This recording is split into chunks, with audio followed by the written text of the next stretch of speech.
He didn't call a cab. He didn't text anyone goodbye. He just walked. It was January 25th, 2017, 11:57 p.m. Downtown Pittsburgh. Dakota James had been out with friends after work. Nothing unusual. They'd laughed, taken a few photos, shared drinks at a bar in the city's cultural district. He was smart, disciplined, getting his master's degree, the kind of person who double-checked plans, who texted his mom back, who made it home. That night, he didn't. Surveillance footage caught him walking alone through Katz Plaza. He didn't look lost, he didn't look panicked. He looked like someone heading somewhere familiar. Then the footage ends, and with it, Dakota disappears. For 40 days, his family searched. Flyers, posts, interviews, hope.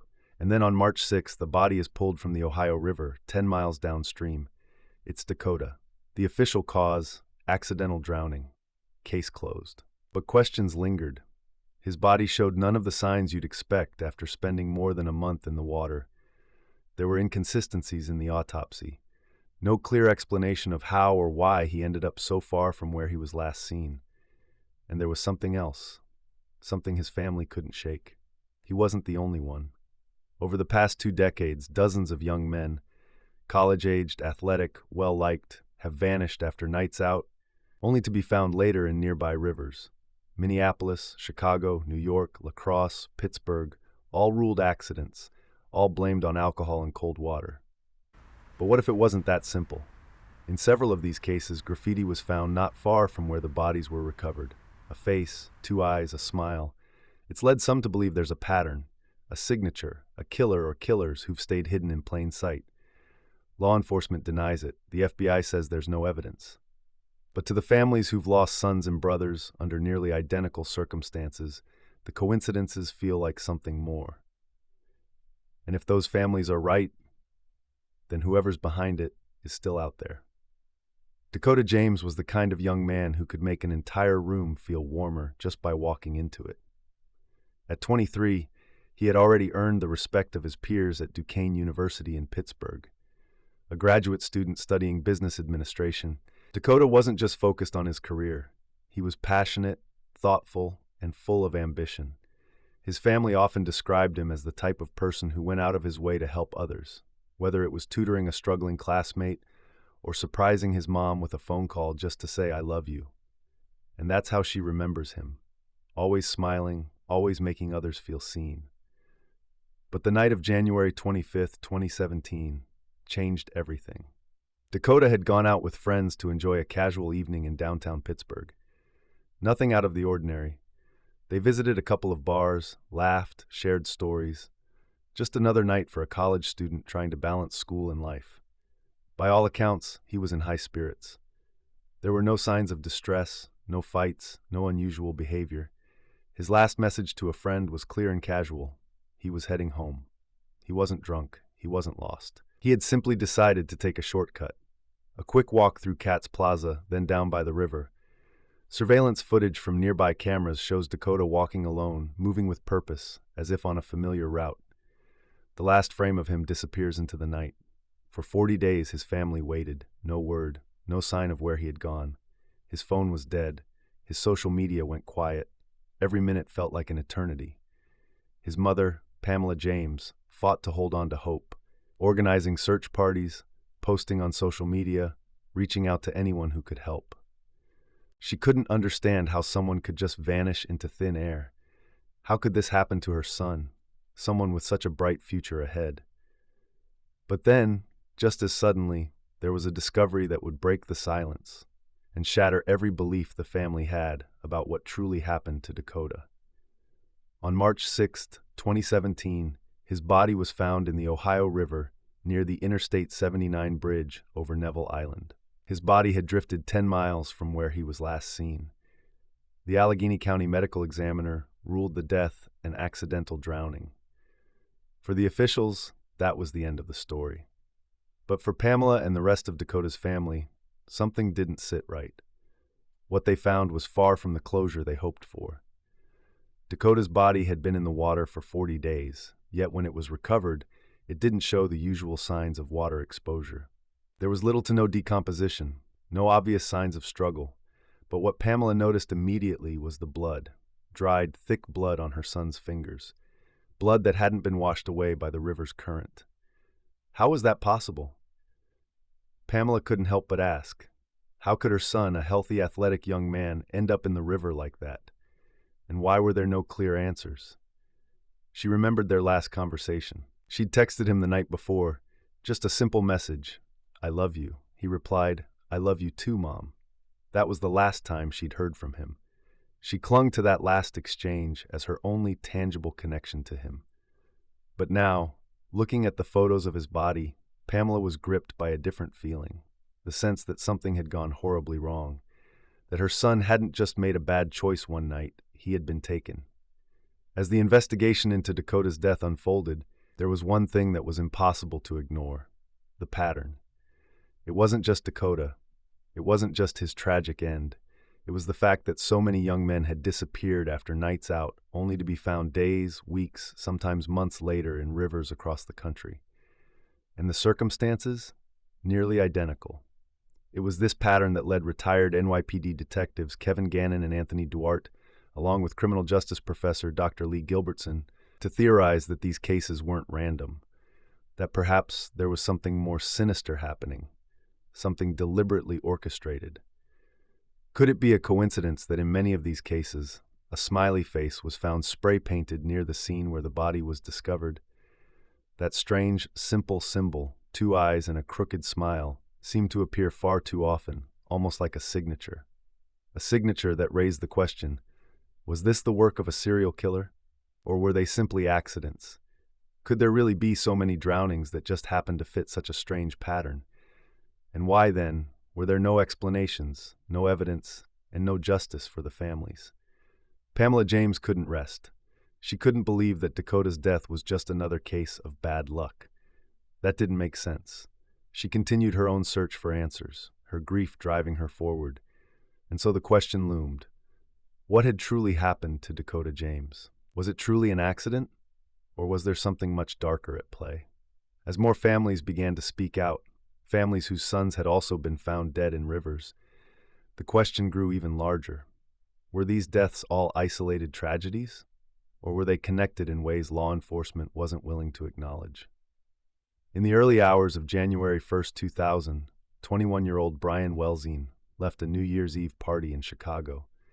He was last seen walking alone, heading toward the lakefront. His body was discovered 77 days later on a beach in Gary, Indiana, approximately 30 miles away. The official cause of death was undetermined drowning. However, forensic pathologist Dr. Cyril Wecht noted the minimal decomposition of Brian's body, suggesting it had not been in the water for the full duration of his disappearance. Additionally, there were no signs of drowning, such as water in the lungs or sand in the stomach, leading investigators to question the circumstances surrounding his death. What if Brian Welsing wasn't the only one? Over the years, similar cases have emerged. In each instance, young men, college students, athletes, sons, disappear after a night out only to be found dead in nearby bodies of water. The official explanations often point to accidental drownings, but the inconsistencies in the cases raise more questions than answers. And sometimes, there was a symbol, a face, smiling. Investigators have noted the presence of smiley face graffiti near the locations where these bodies were discovered. While some dismiss this as coincidental, others, including retired NYPD detectives Kevin Gannon and Anthony Duarte, believe it could be a signature left by a serial killer or killers targeting young men across the country. The theory posits that these deaths are not isolated incidents but part of a larger coordinated effort. The victims are allegedly drugged, abducted, and then drowned, with their bodies disposed of in bodies of water. The smiley face graffiti serves as a chilling marker, signaling the completion of another mission. But why? Why these young men? Why the smiley faces? As the investigation into these cases continues, the questions multiply. Are these deaths truly accidents, or is there a darker force at play? The families of the victims demand answers, and the public is left to wonder, is there a pattern we're not supposed to see? Kevin Gannon and Anthony Duarte were no strangers to unsolved mysteries. After decades in law enforcement, they had seen it all. But these cases, were different. They didn't believe in coincidence, not when it came to young men vanishing in the same way, over and over again. What if these were not accidents at all? What if something far darker was lurking beneath the surface? It all began when Gannon, a seasoned detective with the NYPD, was called to investigate the disappearance of Patrick McNeil, a young college student from New York City. He had vanished after a night out, only for his body to be found weeks later, floating in the Hudson River. It seemed like a tragic but typical case of an accidental drowning. But for Gannon, the pieces didn't fit. His investigation led him to question everything. How had Patrick, a strong swimmer, drowned in a river with minimal current? Why was there no sign of struggle or injury? And why did so many cases like Patrick's share eerily similar details?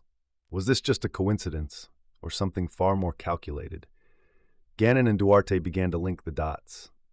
Case after case, they uncovered young men, college students, athletes, all in their prime, disappearing after a night out.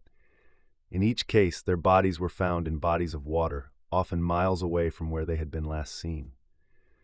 And in some cases, there were strange markings, like graffiti of a smiley face found near the scene.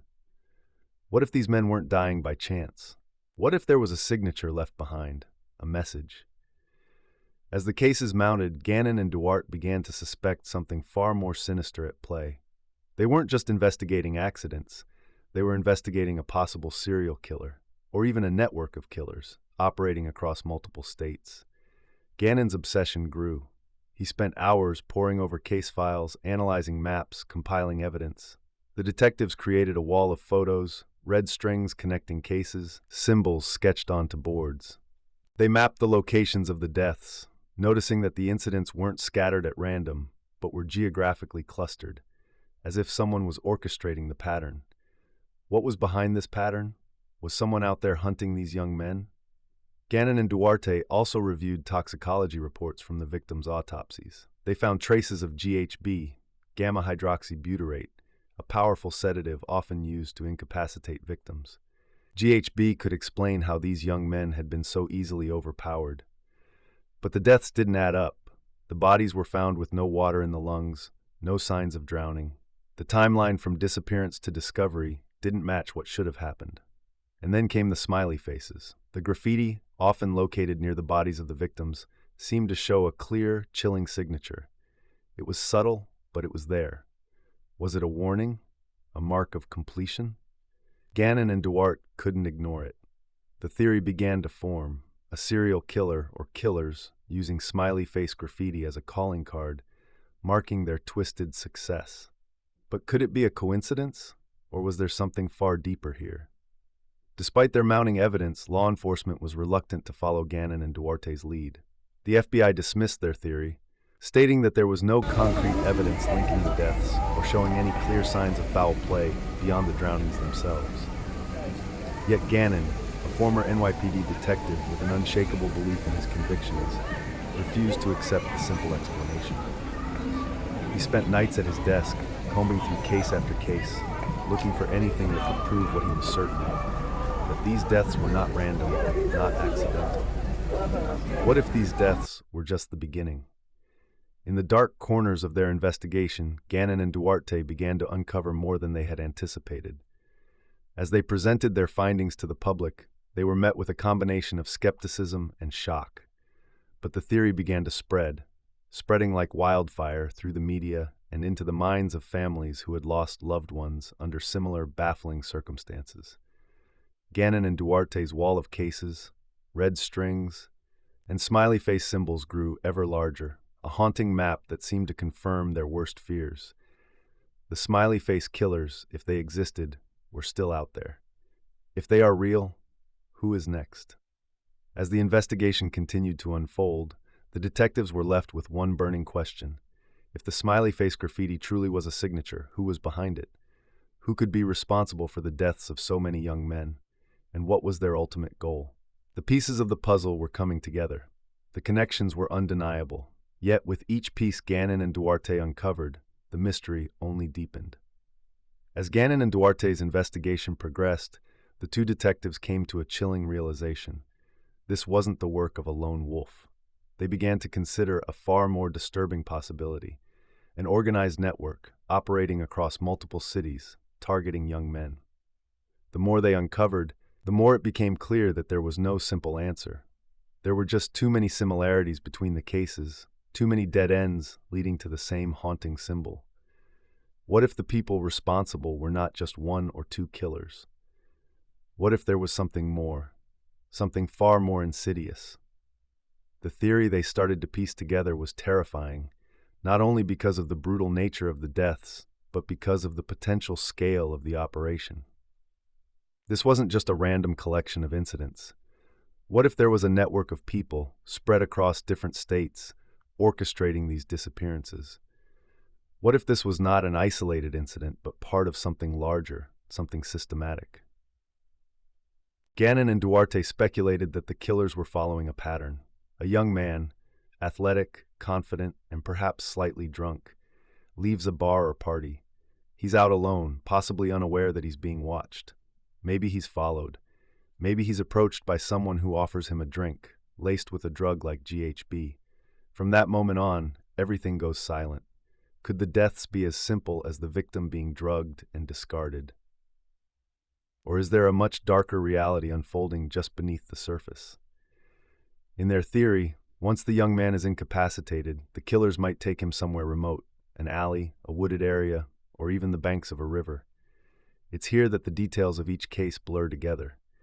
Some victims were found miles from where they were last seen, their bodies washed up, cold and lifeless. Others were discovered in quiet, still bodies of water, their lungs empty of fluid. None of them bore obvious signs of struggle, and there was no clear pattern of how they'd been transported or disposed of. For Gannon and Duarte, these details made no sense. If the victims had been drowned, why did so many of them show no signs of water in their lungs? How could they have been left in such positions without any clear connection to their disappearance? But there was something else that gnawed at them: the smiley face. Each case, no matter where it was found, seemed to have one thing in common: a graffiti tag of a smiley face nearby. It wasn't in every case, but it appeared in enough of them to raise alarms. To the detectives, it wasn't just a random drawing. It was a symbol, an unmistakable signature left behind by the killers. Was the smiley face just a bizarre coincidence, or was it a twisted mark of pride, signaling something far darker? The theory that emerged suggested that this wasn't just a few rogue individuals committing random murders. It was an organized effort. Perhaps not a fully orchestrated network, but at the very least, a loose affiliation of killers who knew how to cover their tracks. The graffiti was a warning, or a mark of accomplishment, left behind to signal that they had struck again. Yet despite all the evidence the detectives had compiled, there were still many unanswered questions. If the smiley face killers were real, what was their motive? Was there a specific target they were looking for? Why these young men? And why the deliberate use of drugs to incapacitate them? As Gannon and Duarte dug deeper, the trail grew cold. They hit dead end after dead end, unable to connect the dots between the victims and any real suspects. But that didn't mean the case was over. Far from it. In fact, the more they uncovered, the more they began to speculate that the truth was more elusive than they could have imagined. Could the killers still be out there, waiting for the right moment to strike again? The detectives, despite their growing frustration, held on to one belief: the victims deserved justice. And while the trail might have gone cold for now, the pieces were out there, waiting to be discovered. It was a race against time. With each passing year, more questions arose, and yet the truth remained as distant as ever. As the investigation dragged on, Gannon and Duarte couldn't shake the feeling that they were getting closer, inch by inch. But with no clear leads and no arrests, they were forced to wait. And as they waited, the families of the victims who had been calling for answers for years continued to fight for the truth. Was there truly an organized network of killers hiding in plain sight? Or had Gannon and Duarte become consumed by a theory they could not prove? The answer was still out there, waiting to be uncovered. Who are these killers? Where are they? And will they ever face justice? As the years continued to pass, both the theory and the investigation became a matter of urgency for some and disbelief for others. The mystery deepened, and the smiley face continued to haunt the families, the detectives, and anyone else who dared to dig into this twisted web of death. As the investigation continued to unfold, the theory of the smiley face killers began to pick up steam. Gannon and Duarte's claims were taken up by local media outlets, and their once quiet investigation became the subject of much public debate. But with the increasing exposure came an inevitable backlash. There were those who were skeptical of their conclusions, skeptics who believed that the evidence was simply too thin, too speculative, to support the narrative that was being built. The FBI, for one, publicly dismissed the idea of a serial killer operating across the country. In official statements, they were clear. The deaths were consistent with accidental drownings, with no clear evidence of foul play. They argued that the victims were typically intoxicated and in environments where drownings could easily happen. The smiley face graffiti, they claimed, was merely a coincidence, a common symbol that could be found in many urban areas. No one had yet proven that the symbol had any connection to the deaths. Was the smiley face killer theory just a myth, a sensationalized story spun by overzealous investigators? Or was the FBI missing something they couldn't see? Skeptical criminologists and other law enforcement experts echoed similar doubts. Dr. Michael Baden, a prominent forensic pathologist, voiced his concerns about the investigative approach. In an interview, he suggested that the idea of a coordinated nationwide killer network was far-fetched. Alcohol and drownings are sadly common among young men, he explained. The smiley face graffiti is likely just a coincidence. People like to see patterns where none exist. The questions continued to mount. Was there truly a pattern here, or were people simply connecting dots in the chaos? Many criminologists pointed out that drowning deaths, especially involving alcohol, were unfortunately not as rare as they seemed. Young men in their 20s were often out late drinking, making risky decisions in unfamiliar areas, sometimes stumbling into bodies of water. Statistically speaking, alcohol-related drownings in urban environments were tragically common. Was it possible that the investigators, blinded by their theories, were simply seeing patterns where there were none? Had Gannon and Duarte become obsessed with a story that wasn't there? Or was there more to the theory than anyone wanted to admit? There was another question that Gannon and Duarte couldn't shake. What if they were missing something? What if the patterns they thought they had uncovered, patterns so hauntingly familiar in their similarity, were in fact a tragic coincidence? What if the smiley face was nothing more than graffiti, something innocent, meaningless, simply part of urban life? And then there was the counter theory. What if there was a single killer, someone with a personal vendetta against these young men, and they were trying to conceal their identity by spreading chaos? What if the smiley face wasn't a signature at all, but a red herring designed to confuse and distract? What if the killer was someone with intimate knowledge of these urban areas, using the night as his cover to take young, unsuspecting men and dispose of them in quiet, isolated locations? But Gannon and Duarte couldn't stop coming back to one fact: the sheer number of cases. It wasn't just one victim, one disappearance. It was dozens. And those cases were spread out over years, across multiple states. In some ways, it seemed implausible for these deaths to be explained by a mere series of random accidents. Were the victims really the unlucky targets of a series of senseless accidents? Or was there something far more deliberate at play here? Still, the skepticism persisted. Every investigator, every criminologist who challenged their theory brought forward facts that were hard to argue with. The smiley face graffiti was undeniably common, and many experts argued that the symbol had been used in countless instances without any connection to murder. To them, the widespread assumption that graffiti always had meaning or purpose seemed like a stretch. Then there was the glaring issue of intoxication. Most of the victims had been found drunk, sometimes heavily intoxicated. Many criminologists and law enforcement professionals suggested that the presence of alcohol was the most likely explanation for the drowning deaths. In the haze of a night out, things could go wrong. One misstep, one moment of careless navigation near a body of water, and it could all end in tragedy. That was a far more reasonable explanation than the idea of an organized network of killers waiting to take young men. Was the theory simply too ambitious, too far-reaching to be true? Could Gannon and Duarte be chasing shadows in their relentless pursuit of a killer who might not even exist? As doubts continued to mount, the investigators found themselves at a crossroads. Could they really continue to push forward with a theory that had so little tangible evidence to back it up? Or would they have to admit that they might have been wrong, that the case was just another series of coincidences, no matter how eerie the similarities were? But there was one thing that kept the fire burning for Gannon and Duarte, something they could never shake from their minds: the victims, the families. These young men had disappeared, and their deaths had been dismissed, ruled as accidents. There had to be more to it. And maybe, just maybe, the skepticism surrounding the case was keeping the truth hidden in plain sight. Could the truth be staring us in the face, and we're just too afraid to admit it? They continued to search for answers, to gather whatever evidence they could, no matter how small. But as the investigation wore on, the shadow of doubt grew larger, and the world around them seemed more divided than ever.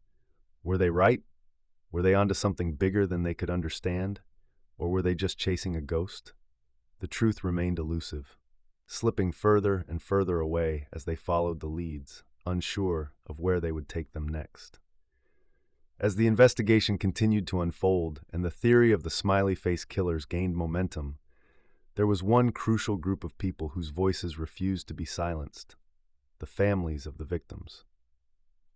While the world around them debated the cause of death, dismissed the idea of a serial killer, and grew disillusioned with the lack of answers, these families held on to a truth that no one could take away. Their sons had been taken from them, and they knew in their hearts that something wasn't right. What does it feel like to be told your child's death was an accident, when you know in your soul that it wasn't? It was the kind of pain that never truly went away. There were no formal memorials, no grand ceremonies for the families to say goodbye. Instead, they were forced to piece together the broken remains of their children's lives, to live with the knowledge that their sons had vanished into the night under mysterious circumstances. To these families, the explanation of an accident, of bad choices, bad luck, was a convenient lie. It didn't explain the things they saw, the things they felt in their gut. Take the case of Dakota James's family. His mother, Pamela, had been the first to raise questions after her son was found dead in the Allegheny River. As the days dragged on, she was left with more questions than answers. How could Dakota have ended up in the water, far from the bars he had visited, with no clear signs of struggle? The autopsy showed nothing that explained his death, not even a drop of water in his lungs. To Pamela, the whole thing didn't add up. In a quiet room at her home, Pamela would sit for hours, flipping through old police reports, trying to make sense of the things the investigators couldn't.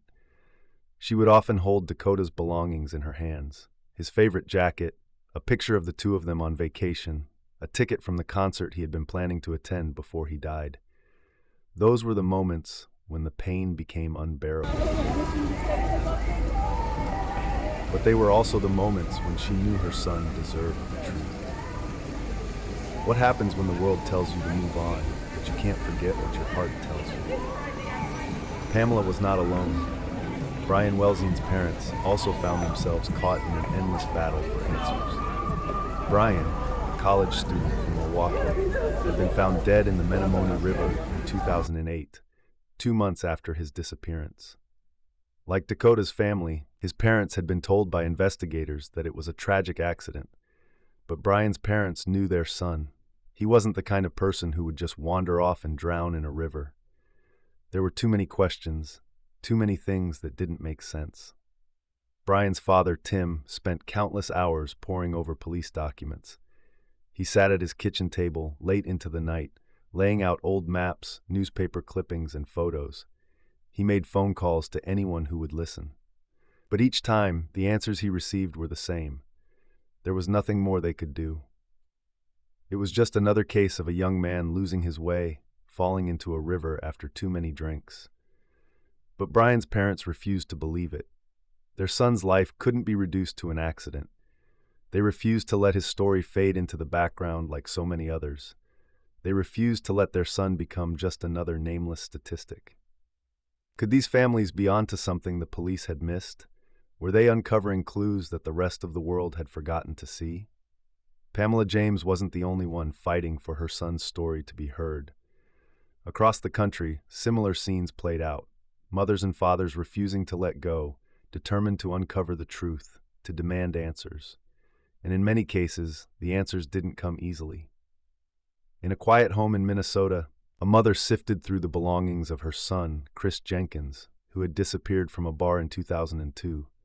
The police said he drowned in the Mississippi River after a night of drinking, but his mother, Jean, knew better. She had never given up hope that her son's death was not a tragic accident. She kept his room just as it had been on the night he disappeared. His sneakers were by the door, his jacket hung in the closet, his favorite books sat untouched on his bedside table. Jean couldn't let go of the image of her son laughing with his friends, his plans for the future, all cut short by a single night. They were told to move on, that it was just a terrible accident. But they knew their sons. They knew something was wrong. Jean spent years reaching out to anyone who would listen, trying to connect the dots, finding other families who had suffered similar losses. Slowly, a picture began to emerge. She met with Pamela, with Tim, with families across the country who shared her grief and her determination. Together they began to piece together a story, one that had been dismissed, one that no one wanted to believe. They began to see connections, patterns. Chris's mother had the same intuition that Dakota's mother had, and Brian's. The truth was out there, somewhere. They just had to find it.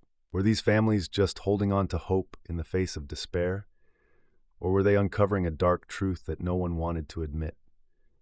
But there were moments of hope, too. As time went on, the families found solace in each other. They became a support network, exchanging information, comforting one another, and sharing their pain. Through all of the setbacks, they continued their fight, refusing to back down. They weren't going to let their sons' deaths be forgotten. They weren't going to allow the world to simply chalk it all up to bad luck.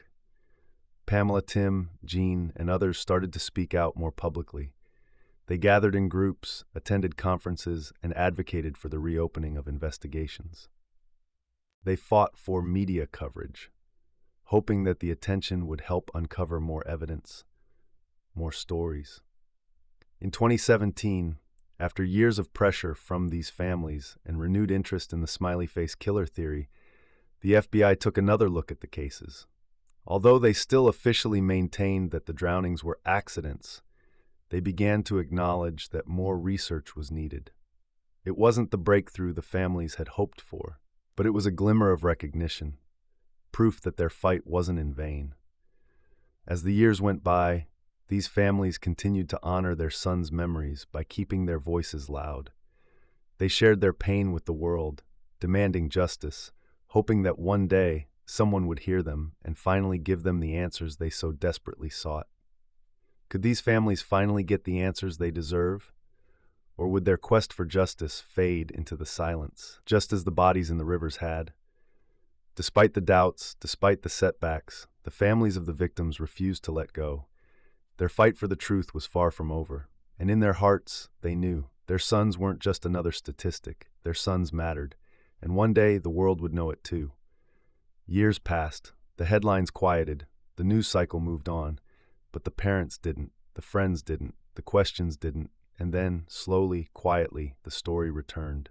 Not through police briefings or breaking news, but through podcasts, online forums, Reddit threads, YouTube comments. Strangers began connecting the dots the authorities once ignored. People who had never met the victims were now obsessed with finding out what really happened to them.